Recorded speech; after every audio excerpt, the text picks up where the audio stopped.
Okay, Python full stack development के बारे में हम बात करने जा रहे हैं। तो सबसे पहले जान लेते हैं पाइथन के बारे में कि हम फुल स्टैक डेवलपमेंट में क्या क्या पढ़ने वाले हैं। तो जो हम डिस्कस करने जा रहे हैं पाइथन सर्टिफाइड डेवलपमेंट के बारे में, तो इसमें जो सबसे पहला टॉपिक आता है आपका, अगर आप डेवलपमेंट में जाना चाहते हैं पाइथन डेवलपमेंट में, तो सबसे पहला टॉपिक आता है आपका HTML।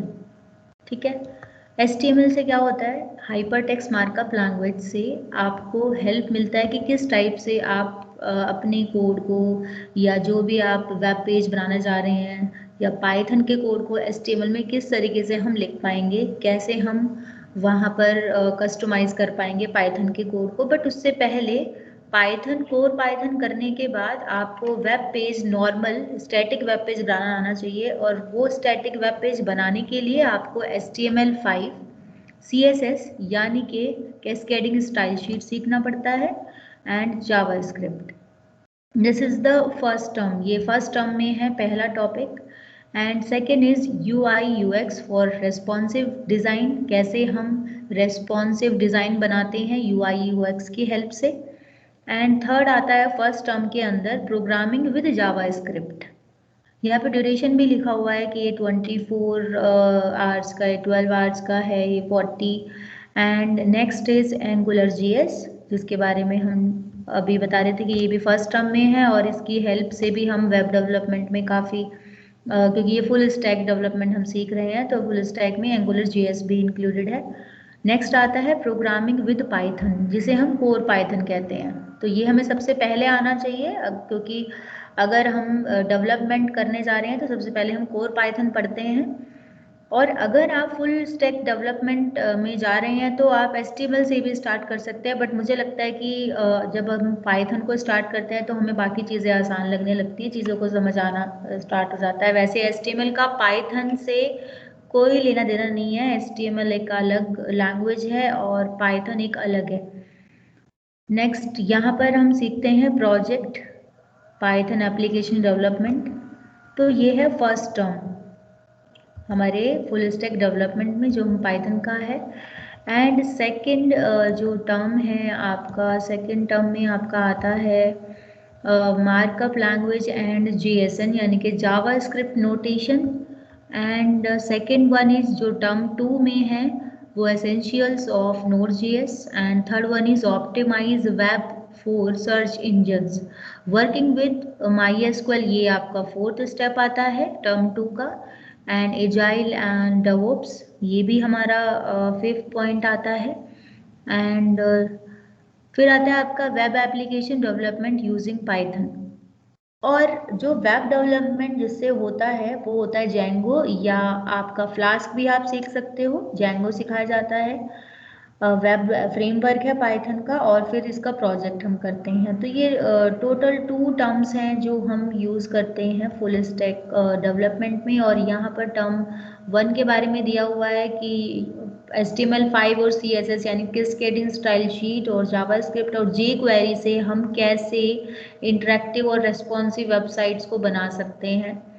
और हमारा UI और UX जो हमें इफ़ेक्टिव एक प्रोवाइड कराता है डिज़ाइन को डेवलप करने के लिए, वो हम UX और UI की हेल्प से कर लेते हैं। तो ये बहुत सारे पॉइंट्स हैं टर्म 1 एंड टर्म 2 में, कि क्या क्या चीज़ें पाइथन में, फुल स्टैक पाइथन में क्या क्या चीज़ें यूज़ होती हैं। तो मैं एक छोटा सा आपको HTML, क्योंकि जैसे मैंने अभी बोला कि या तो आप पाइथन से स्टार्ट कर सकते हो, तो पाइथन के बारे में तो हम पहले ही बता चुके हैं थोड़ा सा कोर पाइथन के बारे में, जस्ट डेमो। और अगर आप स्टार्ट करना चाहें तो HTML5 से भी आप स्टार्ट कर सकते हैं। अगर फुल स्टैक पाइथन को अगर आप स्टार्ट करना चाहते हैं तो सबसे पहले फुल स्टैक पाइथन के लिए हम सबसे पहले यूज़ करते हैं कि हमें कहाँ पर उस प्रोग्राम को बनाना है, तो कौन सा प्लेटफॉर्म हम यूज़ करेंगे। तो प्लेटफॉर्म तो हम बहुत सारे यूज़ कर सकते हैं, लेकिन मैं सजेस्ट करूँगी सबलाइन।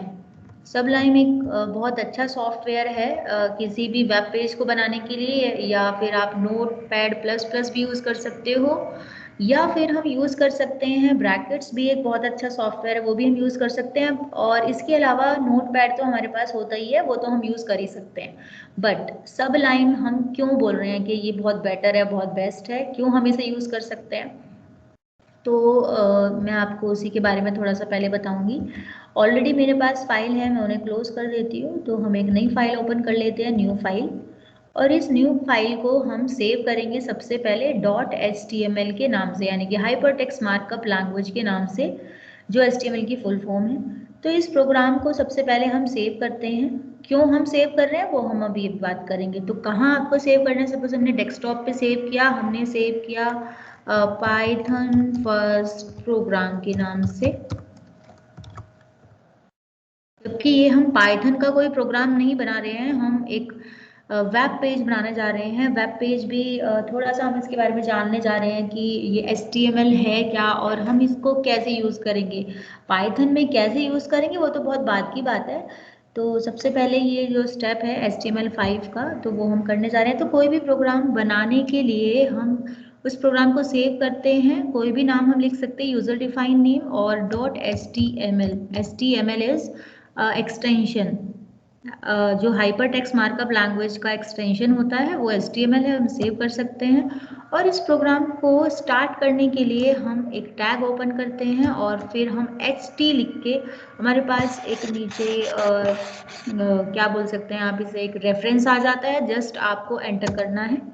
एंटर करने के बाद आपके पास पूरा कोड लिखा आ जाएगा। तो ये हेल्पफुल है सबलाइन ने।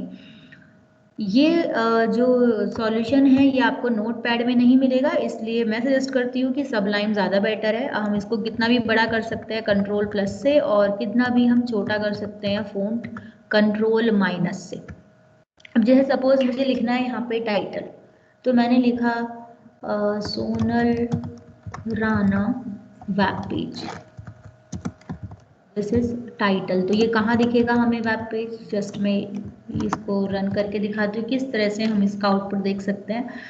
तो जैसे कि आप जानते हो इस प्रोग्राम को मैंने सेव किया था डेस्कटॉप पे, तो सबसे पहले हम डेस्कटॉप पर जाएंगे, कहाँ पर डेस्कटॉप है, और इस प्रोग्राम का नाम मैंने रखा था पाइथन फर्स्ट प्रोग्राम। हम इसके ऊपर राइट क्लिक करेंगे और ओपन विद में जाके आप किसी भी ब्राउज़र में खोल सकते हैं। तो अभी हम गूगल क्रोम में ओपन कर रहे हैं और यहाँ पर आप देख रहे होंगे कि ये हमने टाइटल डाला सोनल राणा वेब पेज, तो ये हमारा टाइटल है।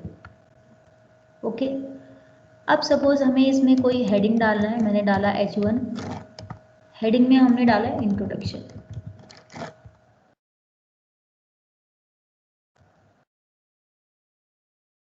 H1 एक टैग होता है जिसको हमें ओपन करने के साथ साथ क्लोज भी करना होता है, और स्लैश से हम क्लोज करते हैं।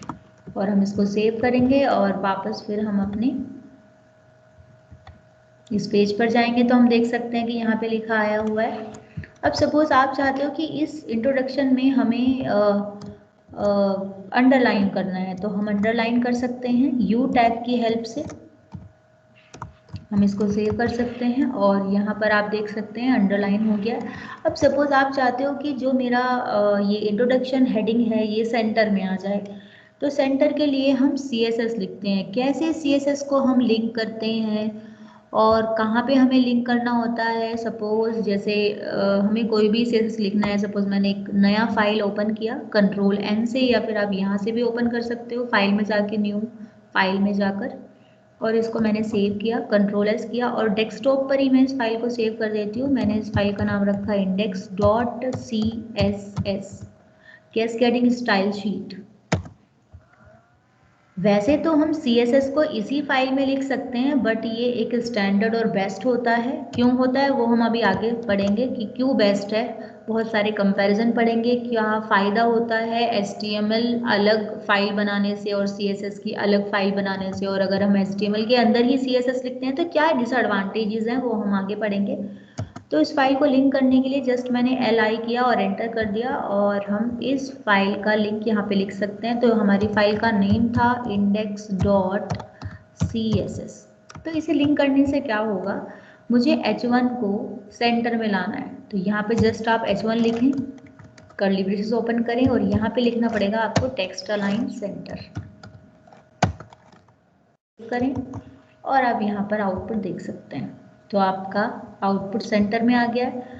ऐसे ही अगर हमें कोई पैराग्राफ लिखना है तो हम p टैग की हेल्प से यहाँ पे पैराग्राफ लिख सकते हैं। अब पैराग्राफ में आपको जैसे क्या लिखना है, एग्जाम्पल मैं ये कॉपी कर लेती हूँ।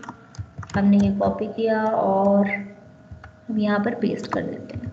तो जस्ट ये फुल स्टैक डेवलपमेंट का पहला स्टेप था। या तो आप पाइथन से स्टार्ट कर सकते हैं या HTML5 से, और HTML5 के साथ साथ हमें CSS भी पढ़ना पड़ता है। तो ऐसे हमारे पेजेस बनते चले जाएंगे। जैसे कि मैंने ऑलरेडी बहुत सारे पेजेस बनाए हुए हैं, बहुत सारी वेबसाइट्स बनाई हुई हैं HTML पर, पाइथन पर बहुत सारी वेबसाइट्स हैं। तो जैसे एक मैंने इस वेबसाइट को सर्वर पर नहीं डाला, बट मैंने इस वेबसाइट को सिर्फ लोकल होस्ट पे हम यूज़ कर रहे हैं। तो मैं दिखा देती हूँ कौन सी वेबसाइट है। बहुत सारे पेजेस हैं तो मैं एक पेज दिखा देती हूँ आपको।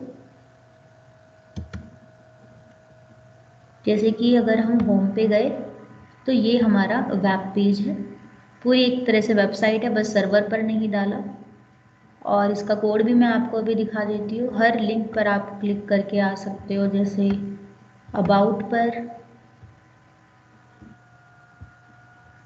ठीक है, प्रोडक्ट्स पर, फुटर हर पेज पर सेम है, और नैव बार भी सेम है। नैव बार ये होता है जहाँ पर होम अबाउट लिखा हुआ है। और अब मैं आपको दिखा देती हूँ इसका कोड। देखिए index.html के नाम से ये कोड है। तो ये हल्का सा एक झलक थी HTML5 के बारे में। बाकी हम नेक्स्ट क्लास में डिस्कस करते हैं। Bye bye.